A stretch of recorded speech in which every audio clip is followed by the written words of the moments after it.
Well, good evening. We're going to go ahead and get started because I know this looks familiar. I think you guys have been here once before. I know I've been here once before. So I'm excited to be able to present this to you guys, and I think more people will trickle in. And I also hope that you will be our ambassadors to kind of explain, if you can, explain this to other people as you talk with them. This is obviously a hot topic right now. And we as a church have been wrestling with this, not just this year, not just since the Affordable Care Act came in place, but for many, many years we've been wrestling with how to manage the cost of health care for our small group here. And so we've been looking for alternatives, and earlier this year I went to a information meeting that Tony was speaking at and just heard about this alternative to traditional insurance, and really felt like this could be a fit for our church for a couple of different reasons. One of them being the fact that it is a Christian-based way to care for your health needs, and Tony's going to explain more of that. And so I think for nothing else, this makes a ton of sense, and then for all the other reasons that he's going to talk about. So you are in for a treat. You're going to enjoy an hour or so, probably a little less, of listening to Tony. I enjoy every time he comes and speaks. He has a unique story, and God is using him in a unique way. So what we're going to do is he's going to spend about 30 minutes helping you understand how this works. The first time I heard it, it took me a little while to understand because I was filtering everything through traditional insurance, and this is not that. So you kind of have to put aside the way that traditional insurance works and listen to him and understand how this works. And then the last half of the hour, we're just going to take questions from you guys because I'm sure that you will have questions. I had a lot of questions afterwards, and I've heard him present this several times and still have questions. So feel free to ask those at the end. So Tony, come on up and share a little bit about yourself and then get into the meat of it. Thank you so much, Jamie. Really appreciate that. And thank you to each of you for taking the time to come out this afternoon. I can only assume there was a lot of other things that you might have preferred to do on a Sunday afternoon, from Sunday afternoon football to who knows what. But I know what it's like for me and my family, and so I do want to make sure that you know how much it's appreciated. Let me give you a little bit of background on myself because I think it may put into a context the stuff that we're going to look at over the next half hour. And then, as Jamie said, that the final half hour will be for questions. And so jot down anything that you want to ask. You know, the only stupid question, as I've been told before, is the one that's not asked. Because anything that is a question or concern on your mind is perfectly valid. And on something as important as healthcare, you want to make sure that you do have all of your questions answered. And if we run out of time today, that's not a problem. You're always welcome to get online with us or to call us. We're only up the road in Austin, so it's very, very easy. My name again, Tony Dale. I'm a British physician. You probably still pick up a little bit of the English accent from the other side of the pond. But we've been here 25 years now. And it's been a very, very interesting 25 years. When I came over here in 1987, the Lord was leading my wife and I very clearly, perhaps one of the most clear things in our lives. We had been leading a Christian medical professional organization, teaching doctors how they could really use their medical practice as an outpost of the kingdom of God. And God had been so gracious. We'd literally seen hundreds of our own patients coming to the Lord and seen a church grow up that we planted in the East End of London that is not dissimilar in many ways to Grace Point. You know, God in His, I guess, grace gave us the privilege of seeing what could be done through a medical practice. Because in a country like England, which is long since post-Christian, people don't typically go to church. In our part of London, less than 1% of people went to church. But they all go and see their family doctor. And so I, as a family doctor, was really like the priest or confessor to all of my patients, because if they had family worries, if there was a kid who was on drugs, or a marriage that was falling apart, really the only person that they typically had to go to was their doctor. And so it was a great opportunity for us to share the love of Christ. And we thought the Lord brought us over here to pioneer that work here in this country. But we could not have been more wrong. We landed absolutely flat on our faces. And what the Lord had blessed and prospered in England, it was as if we just couldn't get the message across. And there are all sorts of reasons for that, which I could give you. I think the main one was that the Lord was working on us. And we had rough edges that he was gently shaking off so that he could use us in other ways. And I'm not going to bore you with how all of that actually worked out. But, one thing that's obvious, and that is when you learn to obey God, that's where the place of blessing is. I remember that chorus I used to sing as a child, trust and obey, for there's no other way to be happy in Jesus. And we had 9 years when we arrived here of learning how to trust. And it got so desperate because I wasn't licensed as a physician here. We had no sense the Lord had brought us here to practice medicine. And so I hadn't bothered to do the licensing exams. I thought I would just continue the sort of traveling and teaching physicians that I'd been doing. But because the Lord wasn't opening those doors, we were really struggling at every level as a family, particularly financially. And by the end of 9 years, I said to the Lord, either something's going to have to come clear, or I'm going back to England, because at least there I can make a living and I can take care of my family. Well, something did happen. I was playing basketball with the kids, and I injured my knee. And so when I tell people that what I'm about to tell you started by accident, I'm actually telling you literally the truth. But unfortunately, the accident was to me. And I went to see an orthopedic surgeon because I knew what had happened. I knew I'd torn my medial meniscus in my knee. And he checked it and he said, yes, you're going to need surgery. Very simple, straightforward. And he said it's going to cost about $2,000. And because I didn't understand the American system very well, I believed him. Now, he wasn't telling me a lie. He was actually assuming that I understood the system well enough to know that I thought that this was just his cost. But you can imagine my surprise as sort of an immigrant who really has had nothing to do with the American medical system, even though I'm a doctor. And now the bills start rolling in from everybody, and $14,000 of bills later, I'm thinking, oh, this is absolutely outrageous. And it happened because we hadn't had much money, and I'd heard about the fact that here in this country there were people using this Christian sharing approach. I belonged to one of these Christian sharing organizations.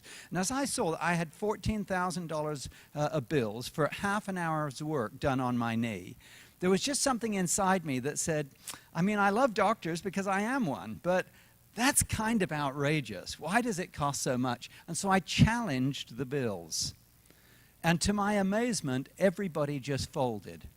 I called the hospital, I called the MRI, I called the people who did the blood work, I spoke to the surgeon, I spoke to the anesthetist. Everybody pretty much said to me, well then, Dr. Dale, what do you think it should cost?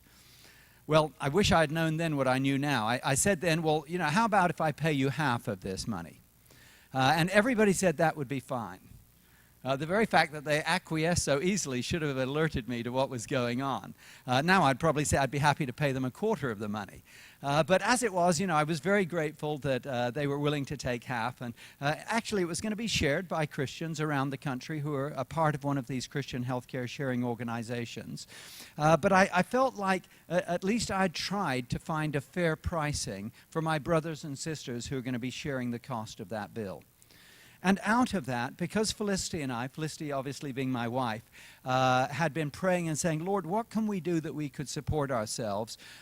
We began to look into this whole area of medical pricing, and I started a company that now handles hundreds of millions of dollars a year of negotiations on medical bills.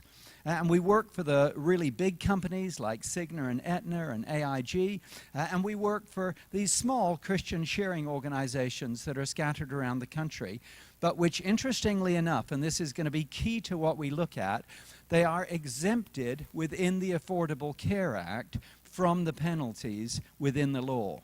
And so as we discuss things this afternoon, anyone who belongs to what I'm describing will automatically be exempted from the penalties in the law.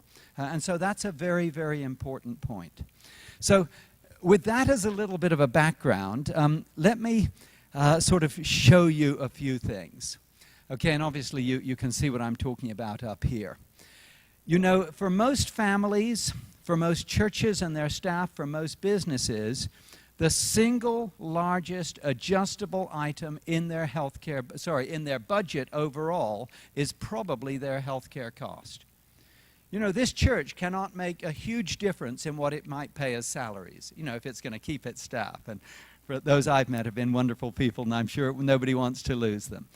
So you can't adjust the salary very much. You know, in a company like I run, you can't adjust the fact that you need a building and, you know, somewhere where the computers and telephones are.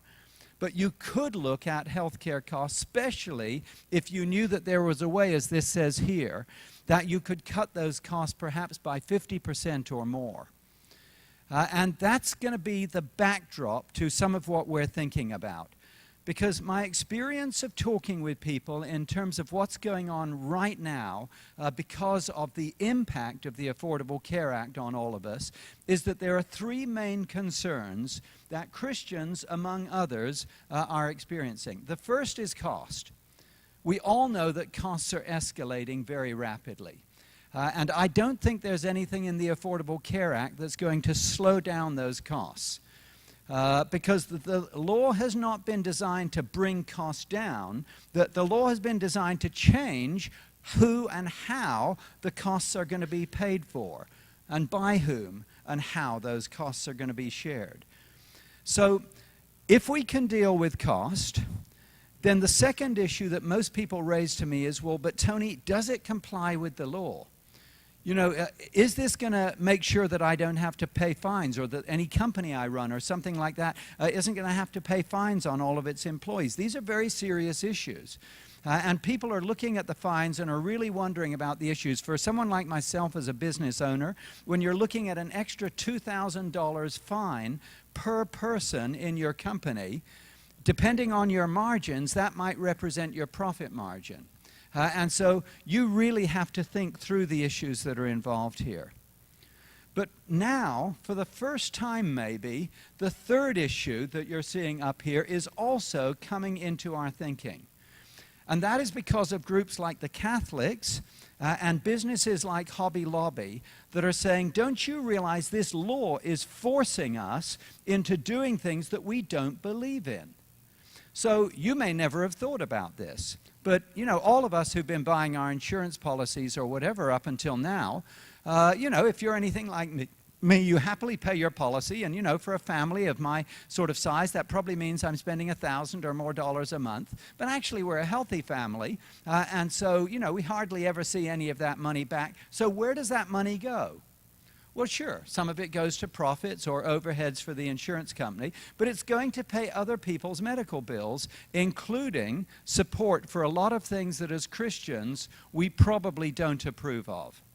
And I know the sort of stand I had to make as a physician, saying that I wouldn't take part, for example, in abortions. And so now to unwittingly find that all of us are being pushed into a context where our money is just being pooled with everybody else's to pay for things like abortions, that does raise very serious issues. Issues serious enough that a family like the Green family, who own Hobby Lobby, would say we would rather shut down our stores and put 60,000 people out of work than we would compromise our Christian beliefs. Now, I thank God for people like them, because up until now, hardly any of us have even thought about the issues. We've just assumed this is the only way you can do it.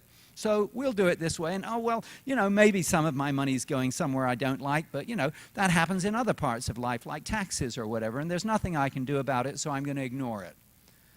But actually, Christians are learning to stand up and say there are things we can do. And where we can do something, they're asking all the rest of us, don't we have an obligation before the Lord to think about those issues? Okay, now, we don't need to go into the technicalities of a slide like this, but this is just tracing healthcare costs for companies over the last sort of period of time.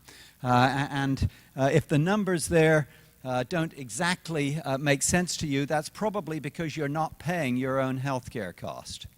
Most people get their insurance through their company, and so they don't notice how much the cost is going up. Maybe your co-pays and your deductibles have been going up. Maybe what the boss asks you to pay as your part has been going up a little bit. But behind that, the companies, the church for their staff, or in some cases, the individuals who have to buy their own, no one's been shielding them from that cost. And tie into that now, that even though the employer mandate has been delayed for a year, and don't forget it's only a delay, so we still have to think through the issues, the individual mandate still applies to everybody. Okay, everybody in here, everybody you know, every man, woman, and child in the United States is mandated by law that they must either have insurance coverage, or they must belong to an exempted group, or they will pay a fine. This slide shows you what the fines are for next year. You probably have read in the papers that, you know, it's only $95, and which is barely a slap on the wrist. Now, let me just caution you by saying, actually, it's not only $95. It's $95 if your salary is low enough. Otherwise, it's 1% of your salary. So if you were on $75,000 a year, actually the fine wouldn't be $95, it would be $750. And that would be for each the husband and the wife. The children will not have to pay that penalty, but the parents would, each of them. And so, you know, that begins to add up. And if it's a matter of giving away $750 each just into a penalty, which still doesn't give you insurance. I've had some people say to me, oh, I don't mind paying the penalty because then I'll be covered. No.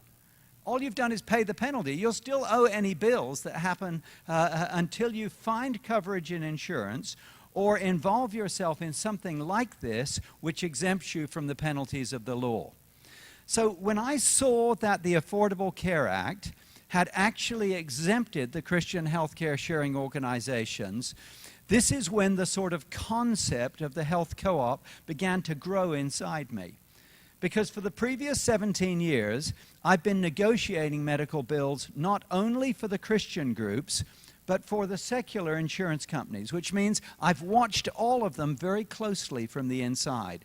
And I've seen strengths and weaknesses in both. If we're talking about weaknesses, let me do a little poll. How many of you here know someone, maybe a family member or a friend, who's had an insurance claim turned down or denied? How many people? Just stick your hand up where I can see it. Okay, that's about a third of the people. Okay, and that's not unusual. In other words, it's not at all outside of our experience to know people whose claims get turned down. And I often have people say to me, oh, but insurance I can completely trust. Well, you can trust exactly what the contract says. Okay, and there's a lot of small print in the contracts, which is why those same insurance companies come to us and they say, hey, Tony, would your company help some of our policyholders who haven't read the small print and who don't realize that if they go out of network, for example, they may have significant out-of-pocket cost. I mean, people with good quality insurance sometimes still have tens of thousands of dollars that they're going to have to pay. Excuse me. And I would say at the moment, the typical deductible that most people have is in the order of $5,000 for an individual or $10,000 for a family. So even though they paid their premium, they're still on the hook for the first $5,000 to $10,000 of costs that are going to come up during that year.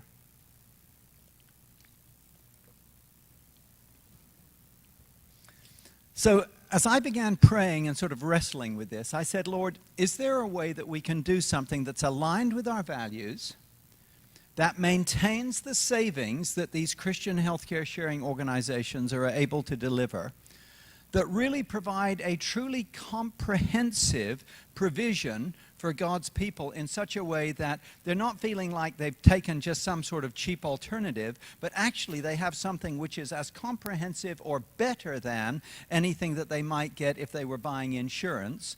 And in the switchover process, especially for companies, that people wouldn't be worried that it's going to get so complex that they don't know how to handle it. But instead, they'll find that they're really treated not as a number, but as a person, as a family. And so the concept of the health co-op was born, and I like to think of it as like two sides of a coin. If you took on the different sides of this balance beam, okay, the healthcare sharing, which is what the law exempts the Christian groups because of what they do, that is what addresses how your medical bills are going to be shared. Now, we've chosen to partner with Samaritan Ministries, who are the largest of these Christian healthcare sharing organizations. There are two other exempted groups, both also good groups. But for a whole variety of reasons, we decided that we wanted to tie up with Samaritan because we really feel they just do such a great job.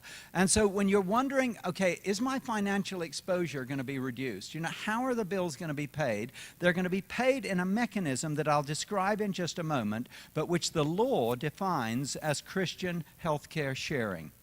Literally, brothers and sisters in Christ sharing each other's bills. The flip side of that coin, the other side of the balance beam up here, is that we wanted to make sure, based on our last 17 years of negotiation of medical bills and of navigating people through the healthcare world, that Christians would have the best possible experience of what is going to happen when they are unfortunate enough to have a medical need. How many of you have received ever an explanation of benefits, an EOB, from your doctor or hospital? Okay, almost everybody. It's really easy to understand, isn't it? Yeah, it's completely unintelligible. And it's not just the explanation of the financial costs that's unintelligible. For most people, even understanding the medical issues is almost unintelligible. It's hard to get a doctor to spend enough time with you. You wonder when they send you to a hospital, was it the best place or should you have gone to a different hospital? How do you know what surgeon you would choose for a procedure? It's as if when we move into the medical world, we move into a world of blind trust. And yet it's something incredibly important, and it would be so nice if we had help that took us through that world. Okay, that's exactly what I'm going to be describing to you. So Christian healthcare sharing, which we do in association with Samaritan Ministries, okay, there are 80,000 of us, actually more, approaching 85,000 now, all over the country in all 50 states. And so someone already asked me, you know, would their son in New Mexico be eligible? Absolutely. In fact, your son, if he was a missionary in Nicaragua, would be eligible. We don't mind where people are based. Okay, we work with them all over the world, and we look after loads of missionaries around the world. When you've got huge numbers of people who are pooling their resources in such a way that they can contribute to each other's needs in a highly organized way, you have a stable mechanism for making sure that people's medical bills are going to be paid. We're absolutely based on God's Word. In Galatians 6 and verse 2, it says that we should bear one another's burdens and so fulfill the law of Christ. Now, you know, we can read things like this, but often we find it difficult to know, what does it mean to make that practical? Well, if I showed you a picture of a barn raising, probably most of you have at least heard of a barn raising. It's what the Amish or the Mennonites might do in their communities up in Pennsylvania and Ohio. If the barn burns down, they don't call the insurance company. The whole community gets together at the weekend. They bring the wood and the horses and whatever it is, and they raise a new barn. Okay, they don't need to bother with property and casualty insurance because they trust the community they're a part of to take care of them when the barn burns down. Okay, well, about 25 years ago, all over the country, groups of Christians began saying, couldn't we use the same principles as we deal with medical bills? Couldn't we literally share each other's bills? Could we take Acts 2? Where it says, and there was no need among them, because as any had need, it was taken care of within the group. Could these sort of Christian should I call them ideals, be lived out in practice in a complex 21st century life in such a way that we could take care even of, $1 million heart, lung transplants or that type of thing. And groups of people began to say, we want to at least try. And I take my hat off, because to those early people, when it was just the 20 or 50 of them, and then maybe 200 or 300, or even by the time they hit 1,000, it must have still felt really scary. What happens if one of us is involved in a major car wreck? 4 people in the same family have massive medical bills. Would we be able to take care of each other? Lord, we're trusting you that this system is going to work. And now with 80 to 85,000, and just seeing every month we handle something like $7.5 million in medical bills for folk within this.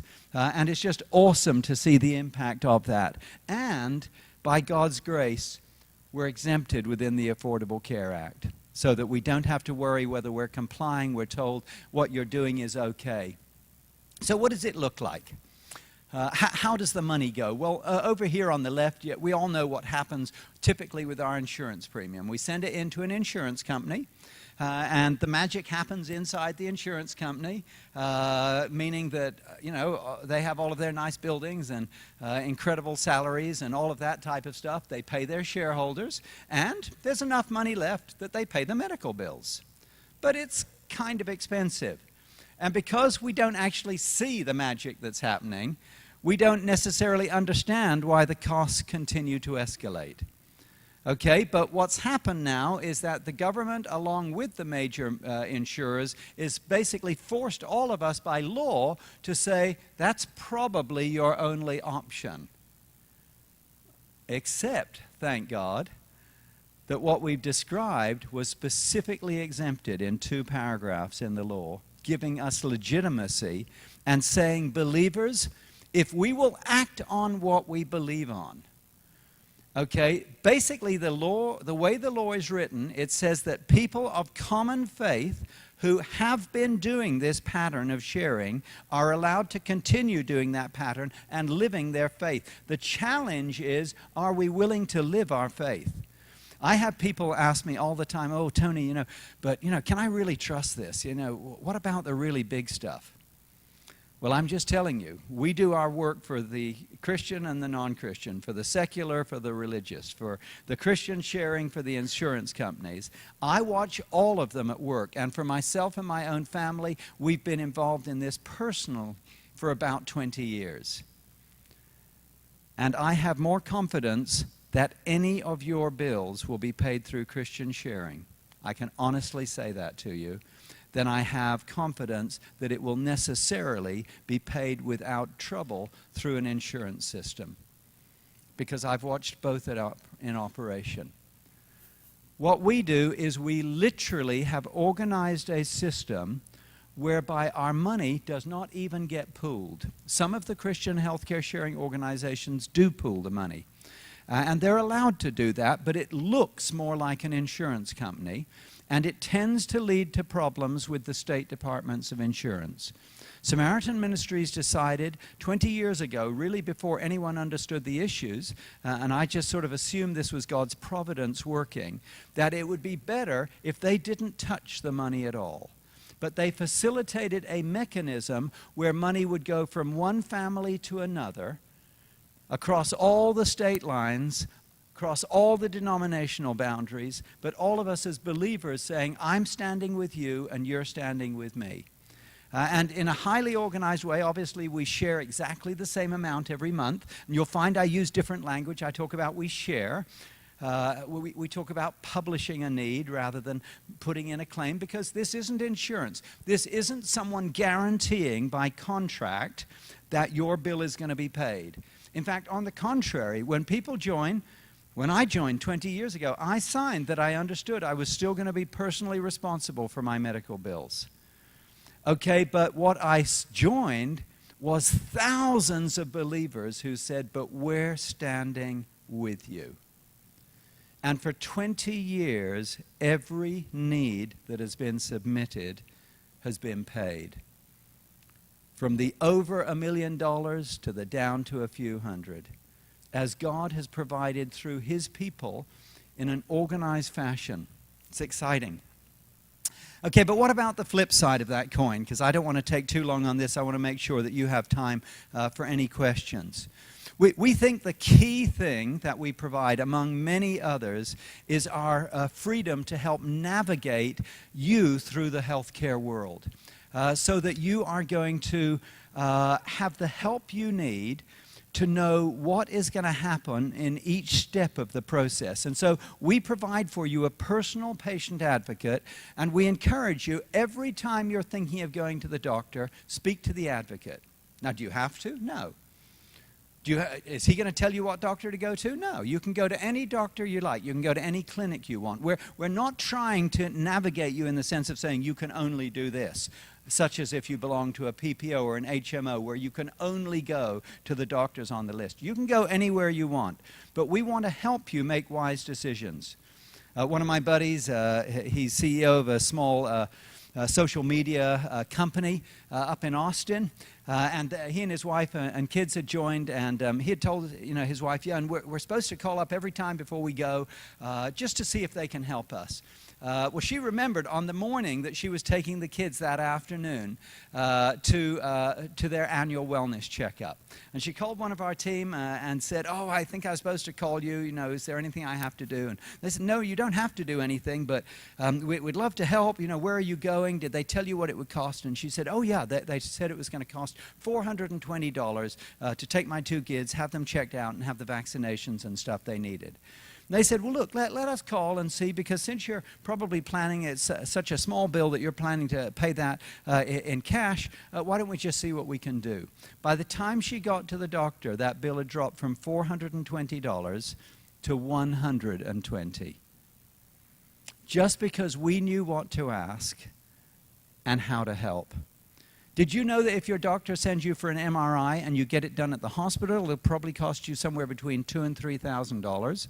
But if he sent you across the road to the freestanding radiology clinic tied up with San Antonio Radiology or whatever, it'll probably cost you $500 or $600. Okay, now if that's coming out of a deductible out of your pocket, you care, but nobody ever tells you, and so most people end up paying wherever the doctor sent them. Okay, we teach people to care not because it's coming out of your pocket, but because it's coming out of the pocket of your collective brothers and sisters all over the country who are saying, why don't we all just become smart consumers? So we're going to navigate the healthcare world for you. But we're also going to give you access to things like Consult a Doctor. These are board-certified physicians available 24/7 by phone or by email. And they can talk with you. They could provide a second opinion. It might be late at night. You might call them instead of going to the emergency room. They can even prescribe for you if they think it's appropriate. So you suddenly find you're running out of your blood pressure medicine on a weekend. And you hadn't remembered to call your family doctor about it. Doesn't matter. You can call them up and explain the situation. They can put in that prescription for you. So to have board-qualified people available to you 24/7 is a huge blessing. But all sorts of other areas, we've wrapped around what Samaritan Ministries are doing, ways to make sure that anywhere that you access healthcare needs, maybe going to the dentist.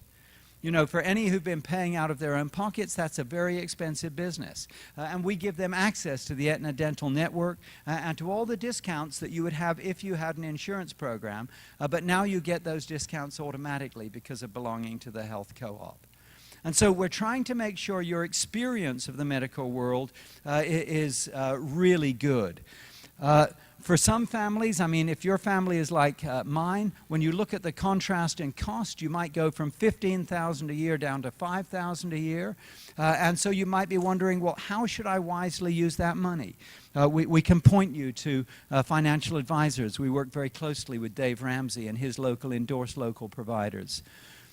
We also make available, and you guys are part of a wonderful church, and so you probably get all the support you're looking for. But if this was something you were considering maybe for employees in your company or something like that, to know that there are chaplains available to whom they can turn at any time, worried about what's going on in their illness. We also give you access, again by phone, to Christian counselors. These are master's level people with training in counseling, but who are doing all of their counseling from a solidly biblical perspective.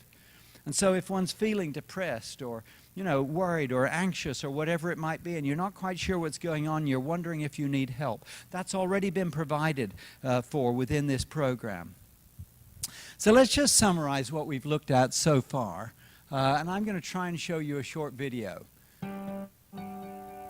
Health insurance is the method Americans have used to handle their medical bills for the last 50 years or so. But today, instead of existing for the benefit of the user and providing a safety net, health insurance costs have skyrocketed and left people wondering where to turn.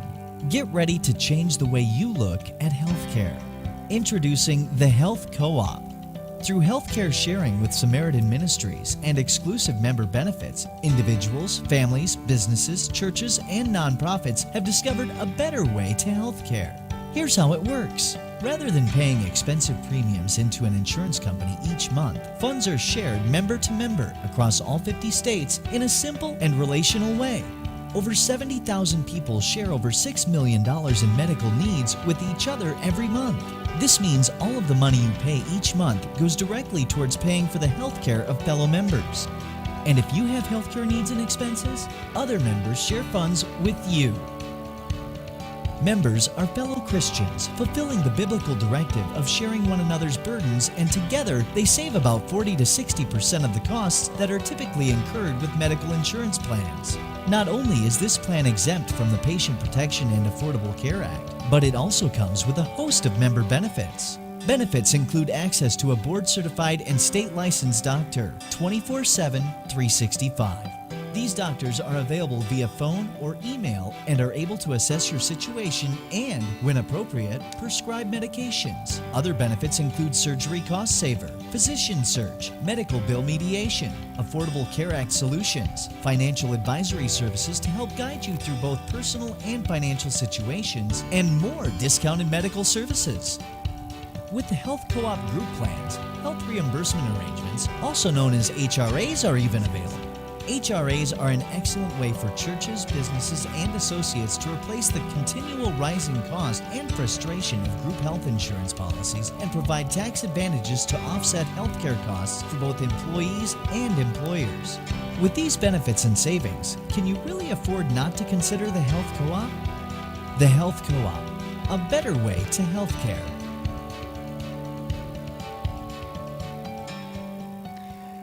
Now, you've probably noticed that the law is constantly changing and evolving. The way it's interpreted, or things that are sort of put off or delayed by the president, or whatever it may be. One of the things that I just showed in that video has become untrue since we created the video. That's where it talked about HRAs. So I just want to mention that. The IRS has changed the guidelines, and that approach isn't available anymore, but equally good alternative approaches are now emerging when we work with companies. So the final slide really that I want to show you is this one. Just briefly showing you the cost. Now, you can of course take notes, but any of this information is available online. And Jamie, I wonder if you could give someone here that little leaflet so that those could be handed out. If everybody can take one of those, that way you've got an easy address, email address or whatever. I think no, just give them the first one at the moment. Thank you. The key thing to point out, and I've divided up the cost on this slide so that you can see, there is the Christian Healthcare Sharing, which is handled by Samaritan Ministries, but which we facilitate for you, and actually nowadays we handle all of that paperwork for you if you want us to. And then there's all of the additional member benefits, which is what we provide through the Health Co-op. And so the top line shows you the total cost. So you're looking at an individual spending around $220 a month, and you're looking at a couple spending $379, or what we call there a 3-plus person membership. That's, you know, sort of mom and dad and however many kids there are. That's $443 a month for everything that we've been describing so far.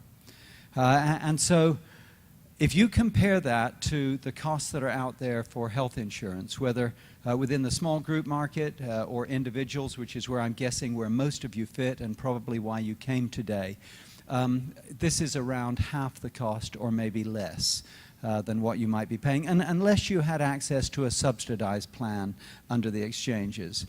So if you're younger and your income isn't very good and you can get a subsidized plan, you probably could get prices better than this. But then you're asking yourself, is that part of the system that you particularly want to be involved in? And for many like myself, we've decided that actually we don't start from the question of cost and move to compliance and then consider as a last resort our core values. But actually we start from our core values. And we say, if there's a way that I can do this that's going to glorify the Lord, I'd love to do that.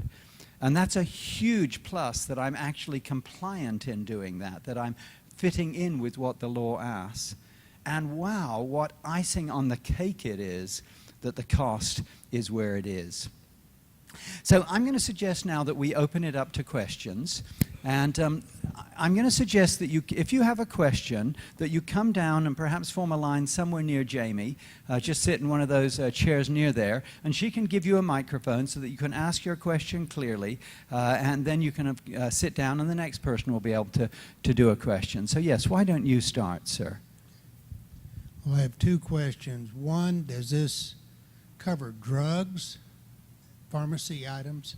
And number two, if you're on Social Security and Medicare, 80% of your cost is already covered. Is there a price difference if I do my family, my wife and I? Yeah, those are both good questions. Let me just repeat them, make quite sure I got them right. The first one was, does it cover drugs? And the second was, how does it tie in with Social Security for those over the age of 65? Now, let me preface anything I say by recognizing there'll be lots of questions. I'm not going to be able to go in depth into any of them. But if you don't feel like you had an adequate answer, you're very, very welcome to get back with us on the internet, where during office hours you can live chat with one of our staff through the internet, or you can pick up the phone and call, and the staff will be happy to talk with you by phone. And so I just want you to know that I hope I'm not sort of hedging anything. It's more that questions may go deeper than we have time for. So let's deal with the drug cost first. The way we handle things is that in any given medical incident, and by an incident I mean all the costs associated with that particular diagnosis. Okay, so you know, your child has an earache, you take him to the doctor, he gives you an antibiotic, you think everything's okay, you assume that's the end of it, but actually 10 days later he's still got earache, you're taking him back, the doctor gets worried, he does some blood work, maybe arranges an x-ray, you know, either of sinuses or possibly of chest, depending on what he's worried about. Now he finds something that he's even more worried about, he sends you to a specialist, and you know, so something that begins really small always has the potential of becoming something big. That's a medical incident. Okay, what we say to people, to keep everything simple, is in any given medical incident, please, you expect to handle out of pocket the first $300. But if it goes above $300, everything from there onwards, we're going to share through the system. So for example, my daughter has just completed a pregnancy. I don't think Felicity and I are going to be having any more kids, not at our age. And if you knew more of my personal history, you'd know why it would be even less likely. So enough said. But my daughter has just had her number 2 baby, and it ended up in a cesarean section. So she fully expected that she would pay $300 towards the cost of the pregnancy, and that everything else would be shared. Actually, she ends up not even having to pay the first $300, because in our system, we say that once we start negotiating the medical bills, if we save you at least $300 on what those overall bills were, the first $300 can go back to you to cover your out-of-pocket costs. So the reality is, in the vast majority of stuff that goes over $300, the members can even have their $300 back if they want it. Now, again, the reality is most members never ask for it back. They feel so thrilled to be taking part in this Christian sharing. They're thinking, that's the least I can do, is, take care of that first 300. Okay, so the drugs in that are a part of that need. And so we take care of the drug costs, okay, tied up with that medical incident, through the acute phase. Now, by acute, I mean while the doctor is getting everything straight. Okay, so that might take months while they stabilize it. And we'll then pay for 120 days of the drug costs after it's been stabilized. Okay, but once the doctor tells you, oh no, this drug you're going to be on for the rest of your life. So say a blood pressure medicine or a lipid lowering agent, or maybe a steroid for certain conditions. And they say, no, you need this to maintain where you are for the rest of your life. We don't cover the chronic medications automatically. Through the health co-op, we do all sorts of other things to help with those costs. So we make sure that people aren't hit too badly by that. But the Christian healthcare sharing is going to cover all of the acute phase, but when it becomes chronic, it won't be covered.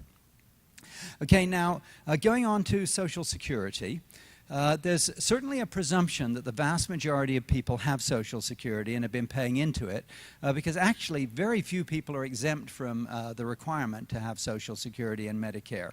Actually, pastors are exempt, and some pastors did opt out of the Social Security system.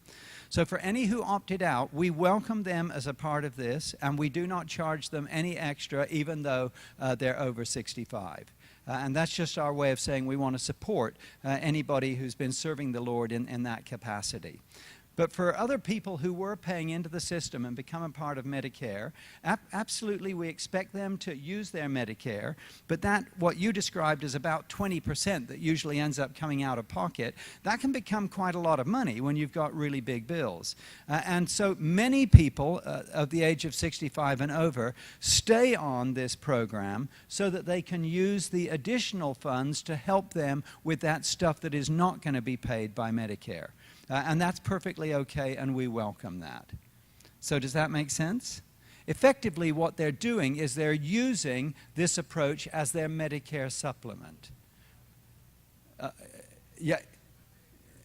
No, okay, the rest of you may not have heard. I'll let you do the add-on, but I want to make sure other people get their questions as well. So anyone else who has a question, come on up while I just answer his question. He asked me, so does that mean he can cancel his Medicare supplement? If he wants to, the answer is yes. But don't ever cancel anything until you've got something else taking its place. So if you decided that this was an approach that you liked, and that you wanted to be a part of, absolutely, you could get on this if you wanted to, and then stop whatever you were using to supplement. Yes, let's hear the next question. Okay. That's an incredible price. It's about a third of what I would be paying for my family through my employer.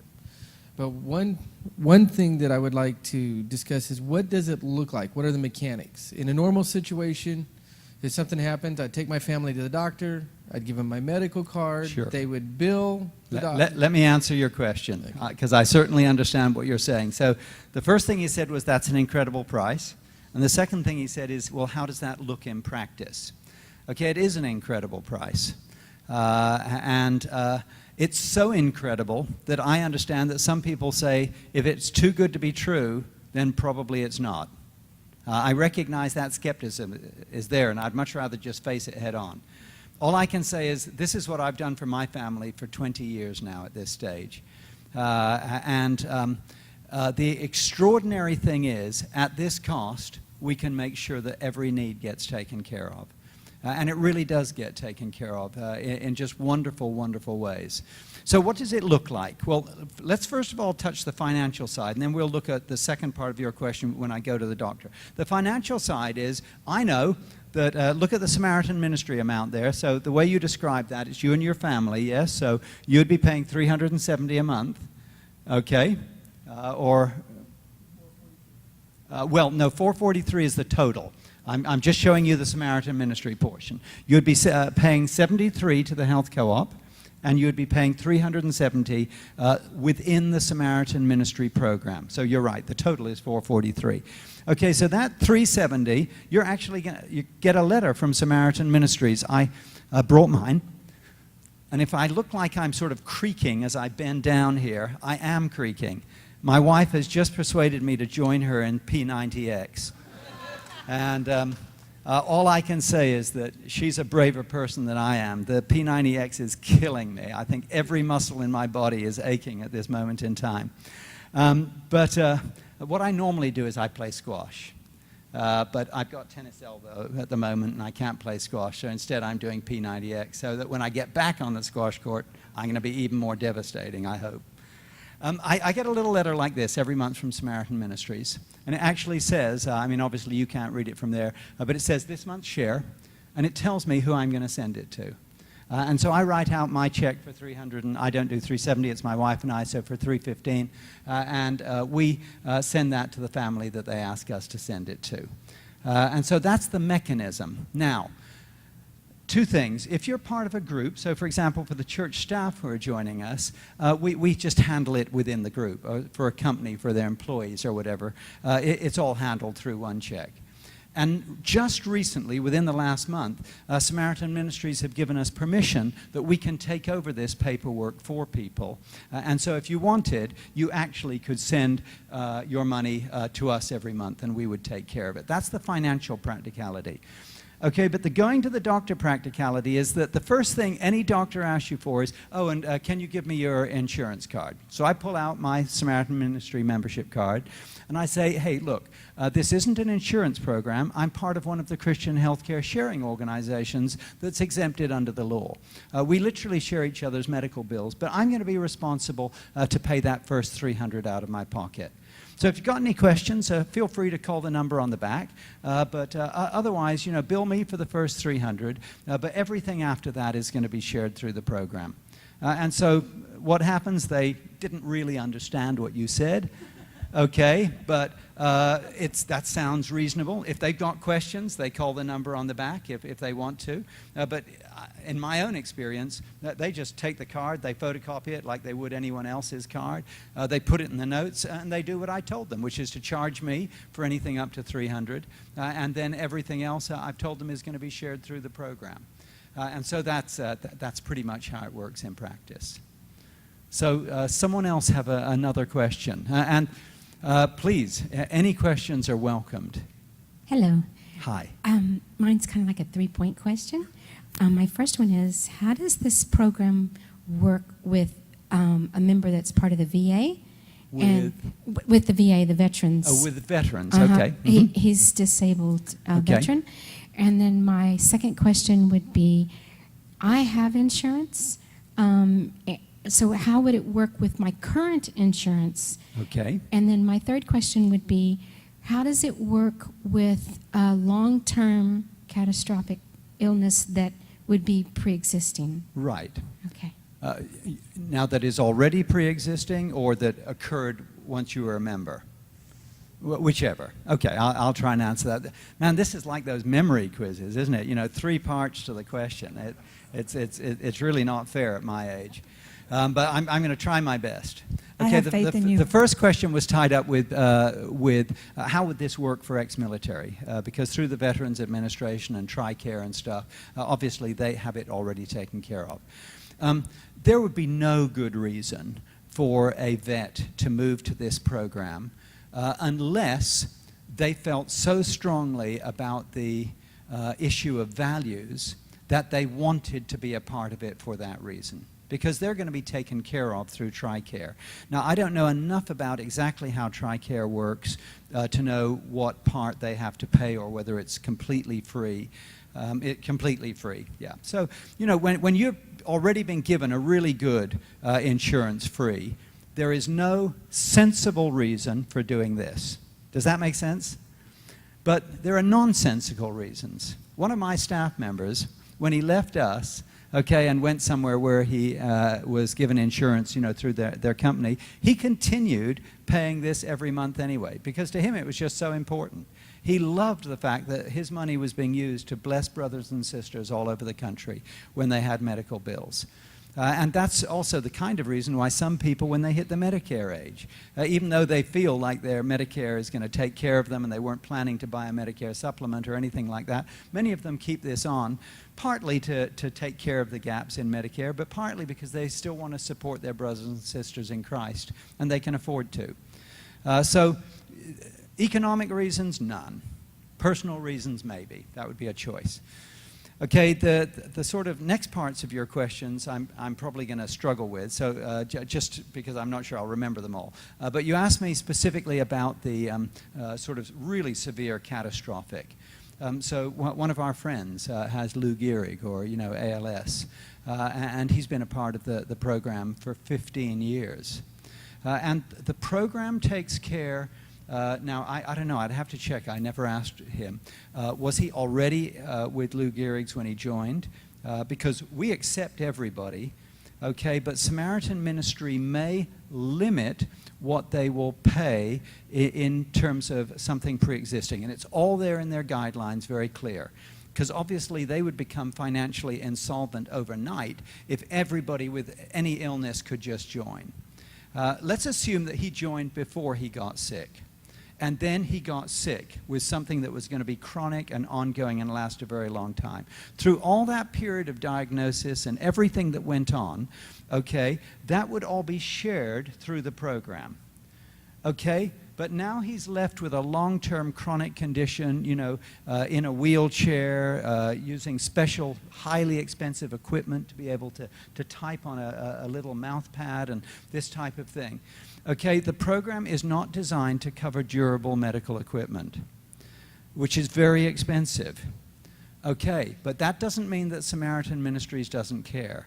Where people have something like that, where all the early stuff, which is also hugely expensive, and every time he goes into hospital, every sort of exacerbation of his illness that needs new treatment or whatever, that's going to be shared through the program. But the ongoing chronic stuff, including the durable medical equipment, it's not designed to cover that.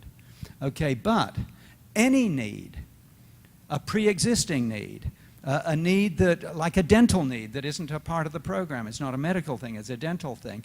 Any member is allowed to bring any need to the program for what is called special prayer needs. And here in the monthly letter that I receive each month, this middle paragraph, again, I know you can't read the middle paragraph, but what it says is special prayer need. And it goes on to describe, this family, so-and-so, their son, had severe dental needs, tied up with orthodontics this month. And that's not going to be published. That's the word we use. It's not going to be shared or published within the program. But we know that they still need help, and so we're sharing it here as a special prayer need. It's not going to come out of that $370 that your family would have been sending to Samaritan Ministries, but they're giving you the opportunity to give extra directly to a family who need help for something that's not covered in the program. And our company negotiates all of those bills on behalf of people with any of the special prayer needs without any charge to them. So that there's money coming from Samaritan Ministry members who want to give extra, and there's help coming on negotiation of the bill to navigate them through the system. Okay, now to give you some idea, you might say, oh, that's a great idea in practice, but obviously nobody sends any money. Actually, no. It's a true sense of Christian community.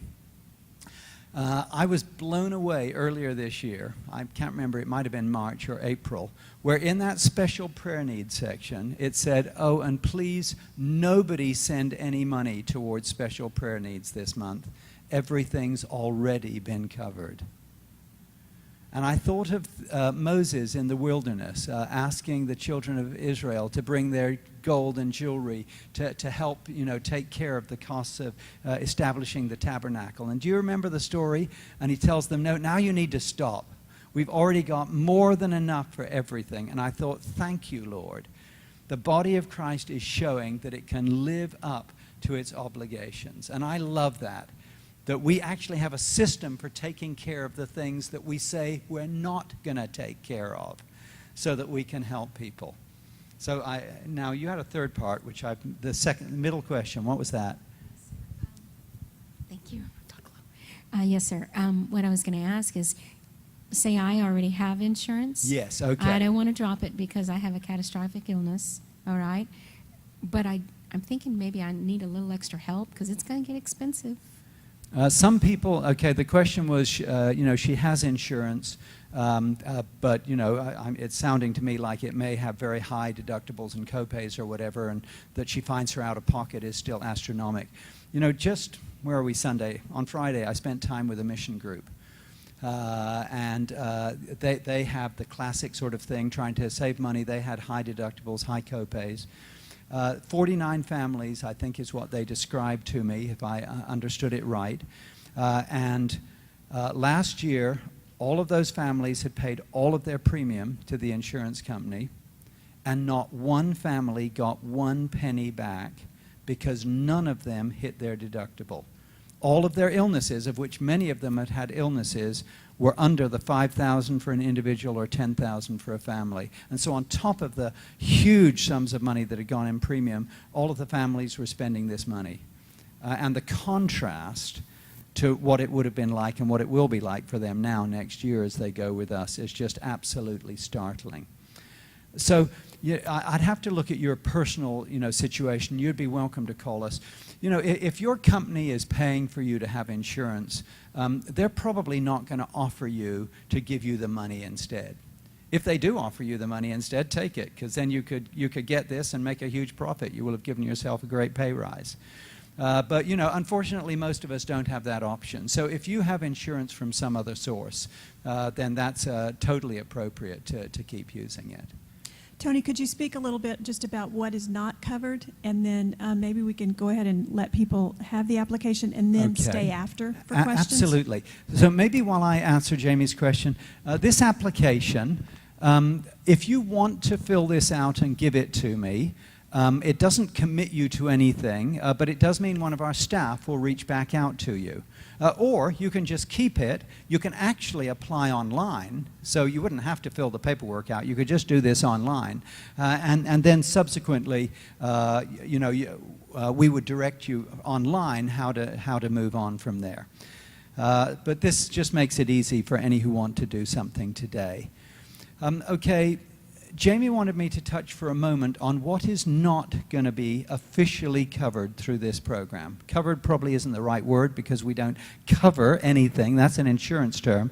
But what's going to be shared through this? Okay, the program is designed to share medical conditions. Okay, so it's not designed, for example, to pay for your wellness checkups. Okay, so preventative care or wellness. You know, at my age, I go and get a colonoscopy maybe once every 5 or 10 years. The program is not designed to pay for the cost of the colonoscopy. But the services of the people in the health co-op are there to navigate you through that, because you can pay $2,000 for a colonoscopy or you can pay $700. And so you might as well pay $700. That makes sense, especially if it's coming out of your own pocket. And of course, if something was found at the colonoscopy, so if they found a polyp and they nip it off, and that's all the treatment you need, then it became treatment, not preventative care, and it would be shared. Does that make sense? Okay, now the reason they don't share preventative care is they're saying, look, all of us, as we think about our cars, for example, we know we have to do preventative care on our car, and we plan for that, yes? You know you've got 4 oil changes coming this year, so you budget money for the oil change, or to replace the tires, or you know, to do the timing belt at $90,000. We just plan for that. So they're saying, on the stuff you know is going to happen, plan for it, but on the unexpected, which is what insurance should be for. I mean, all of us insure our houses, but we don't ever expect to claim on that insurance, do we? It's there for the unexpected, okay? And it's a rational system there. Unfortunately, in medicine, it's become completely irrational what happens. What we're trying to say is go back to what's rational, plan for the preventative care, but if anything unexpected happens, and as long as it goes over $300, you can count on us to step in and share all of it. So that's one area that's not going to be shared. We already talked a bit about chronic medications for drugs that last more than 120 days. Okay, a third area, and all of this you can find in the guidelines, so just by going online and following the links. But to give you some idea, the members have voted that they are not going to take care of mental health. Now that doesn't mean that they're saying no Christians suffer with mental health problems. No, we know lots of Christians suffer with mental health problems. They've just said it's too gray an area and there's too much uncertainty even in medical circles over what's going on. We're not going to share that. You want to find some other way of handling that. That's part of the reason that we've built in automatically, even though Samaritan Ministries don't share mental health except through their special prayer needs. So they'll happily publish a special prayer need for you, but it's not going to be officially covered within the program. But that's why we've built in access both to chaplains and to qualified biblical counseling. And along with what I described, the sort of emergency access by phone, those counselors are actually allowed to schedule you for up to 3 one-hour sessions of counseling help. And that's already paid for within the program. If they think it needs more than the 3 hours, they're going to refer you out of the system, and you would become responsible for it. Okay, the third area that we've touched on is pre-existing. Again, if you go to the guidelines, they have the normal sort of language that you find in other programs. So, as long as there's been no symptoms or visits to the doctor and no treatment, in the last year, then, for most things it describes that will take care of it. But for some specifics, in something like a cancer, they'll say that you should have been cancer-free for 7 years. They'll still let you in, and they would treat you and cover the cost if you had a different cancer. So if you had a skin cancer and you joined, they would say, we're not going to share the cost of that skin cancer. Okay, but if you then, got a cancer of the colon or something, which is a completely different type of cancer, that's a new illness, and that will be shared. So pre-existing, mental health, and preventative care are probably the key things that you're referring to. Pardon? Limit. Limits. Okay. The basic program that I've described takes care of everything up to $250,000 per medical incident. Okay? They have a secondary program called Save to Share, which we strongly recommend everybody joins. Save to Share is very cheap to join, and actually you don't even pay anything. I don't quite know how to describe it. What they say to you is, if you want us to share on any given medical incident that goes above $250,000, and to give you some idea, those incidents are super rare. In 2012, I don't think we handled one incident that we weren't able to negotiate the bills under $250,000. Now, in 2013, we probably had half a dozen or a dozen incidents already that have been more than that. So I'm glad that those members were a part of Save to Share. But I'm just saying, the reason they've done it as a separate program is some people would prefer to say, no, I don't even want to pay any more than this. Money's really tight for me, and I'm prepared to take the risk above $250,000. And that's $250,000 after we've negotiated the bills. So in practice, it would probably have to be over $500,000 or $750,000 before it wouldn't get taken care of in the program. But that does happen. If you had preemie twins and they were, in NICU for 3 months before they came out or whatever, you might have $1.2 million in bills. We'd be fortunate to negotiate it to $750,000. You'd be really glad to be a part of Save to Share if that happened. And Save to Share, they ask a single person if they will put aside in a savings account $133 a year. Not a month, a year. And then that money is available for anyone who is in the Save to Share program to draw on. Obviously, Samaritan Ministries administer this, but if anyone in the Save to Share program ended up with more than $250,000 in one medical incident, diagnosis type thing, they can draw on that money. My wife and I put that money away for years now. We only put it away for 3 years. They don't ask us to put away more than that. For a couple, they ask you to put away $266 a year. For a family, they ask you to put away $399 a year. And you put that away, and then if they want to draw on it, they can. So actually, this monthly letter that I got, again, I know you can't read it, but just so you understand the sort of mechanism, it actually told me not to send $315 this month, which is what I would send every month, but it asked me to send $319.45. because actually this is part of a need that is going to Save to Share. And so my contribution towards the Save to Share was $4.45 or whatever that was. So it was tiny. And, you know, maybe every 3 or 4 months it says something like that, and I just add to it whatever it asks me because I've already put that money aside. All right, I know it's a little bit after 5, so if any of you want to go ahead and leave, feel free to do that. If you have a few more questions, Tony, are you okay with staying just a little bit longer? I'm fine with staying for a little while and answer. Come here and just line up beside Jamie, and we'll make sure. And anytime you get bored and you want to go, or if you want to catch me privately, you've got the information on the leaflet and on the little application. Everything can be done on the web. But if you wanted to turn in the application to me today, then I would ask one of my team to call you tomorrow so that they could talk through any further questions. So anyone who leaves the application right here on the stage, we'll get one of our team to call you tomorrow, and any other questions you can get from them. But yes, let's hear the next one. I was just wondering, is it ever happened to where someone has not paid their monthly expected bill? Of course. When you have 80 or 85,000 people, there are going to be people who don't pay their monthly share.